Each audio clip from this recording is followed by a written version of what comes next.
Salam alaikum, bonjour à tous, je m'appelle Soukaina et je suis marocaine. J'ai vécu à Casablanca jusqu'à mes 18 ans, ensuite j'ai passé 10 ans en France pour poursuivre mes études, travailler et puis en parallèle faire une formation pour devenir professeur certifié de yoga.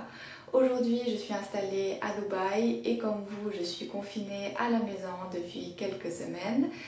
Étant une maman qui a un emploi à plein temps, j'essaie de trouver un nouvel équilibre et d'établir une sorte de rituel dans ma journée afin de pouvoir rester active et m'exercer soit en faisant des vidéos sur YouTube, soit en faisant du yoga. Alors, le yoga pendant le confinement et pendant le mois de Ramadan peut s'avérer très utile. Pourquoi? Parce que c'est une occasion pour revenir vers soi, pour se faire une pause.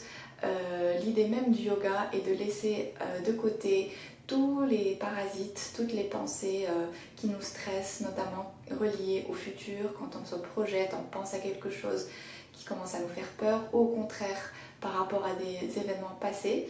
Donc tout ça on va laisser de côté, on va faire une pause, un break et venir se poser, se reconcentrer sur soi-même pour vraiment sentir l'instant présent. Donc c'est vraiment une période propice pour pouvoir découvrir ou approfondir votre pratique de yoga, d'autant plus que contrairement à ce que l'on peut penser, ce n'est pas une discipline limité à une certaine partie de personnes. Il ne faut pas être souple pour commencer, il ne faut pas être mince, il ne faut pas être ceci, cela. Donc tous les préjugés on les laisse de côté. C'est une pratique qui est tellement diversifiée et riche qu'elle va venir s'adapter à votre propre corps, à votre propre besoin et vous proposer plusieurs variations et plusieurs possibilités. Donc pour vous donner un exemple, le yoga ça commence par des techniques de respiration. Tout le monde peut respirer, donc tout le monde peut faire du yoga. On va le faire ensemble si vous voulez. On va juste prendre une posture confortable. Je vous invite à poser une main sur le ventre, une main sur le cœur, fermez les yeux. On va pouvoir commencer par une technique de respiration très simple qui s'appelle la technique de respiration par paliers. Vous pouvez le faire avec moi ou par la suite, ça ne change pas grand chose. L'idée est vraiment de venir vous familiariser avec les techniques. Donc je prends toujours ma respiration par le nez dans le yoga et je vais inspirer sur 3 temps en bloquant à chaque fois. Donc j'inspire 1, inspire 2, inspire 3. Ici je bloque, j'expire par le nez, 3, expire 2, expire 1. Et ainsi de suite, on peut commencer par 3, puis 4, 5 et s'arrêter là où on peut. En faisant ce simple exercice, on va venir vraiment se concentrer avec sa respiration qui est clé dans la vie de tous les jours. Normalement, c'est les émotions qui influent sur notre respiration. Quand on est stressé, on va avoir une respiration courte qui fait plus et pas suffisante. Et l'idée du yoga, c'est de venir d'inverser la cadence et faire en sorte que notre respiration devienne un outil pour pouvoir gérer notre mental et nos émotions.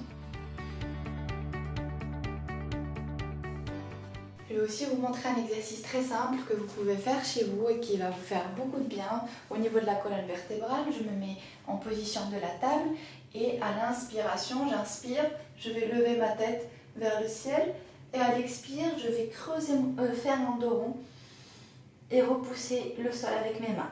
Inspirez, creuse le dos, regarde vers le ciel comme si mon ventre voulait toucher le sol et à l'expire, je repousse, je fais un dos rond et je creuse mon ventre qui rentre.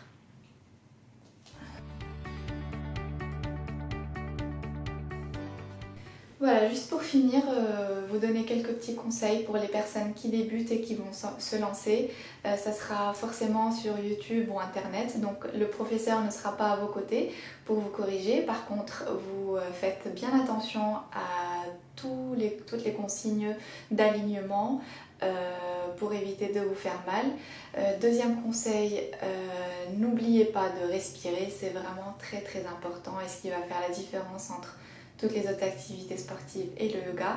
Troisième conseil, on prend toutes les possibilités, les variations, les options que le coach va vous donner, on laisse son ego de côté et on écoute son corps. On peut utiliser les accessoires comme les blocs ou un gros dictionnaire si vous en avez. Pour tout ce qui est exercice de souplesse, si ça ne passe pas aujourd'hui, vous pouvez utiliser un foulard ou les sangles pour les personnes qui en ont. Et voilà, donc n'hésitez pas à parcourir plusieurs types de vidéos sur YouTube. Vous pouvez aussi jeter un œil sur ma chaîne YouTube qui s'appelle Sukha Yoga, où vous pouvez trouver plein de playlists en fonction de votre besoin et de votre ambiance du jour. Et surtout, profitez de cette période pour faire le vide et pour vous ressourcer. Namasté.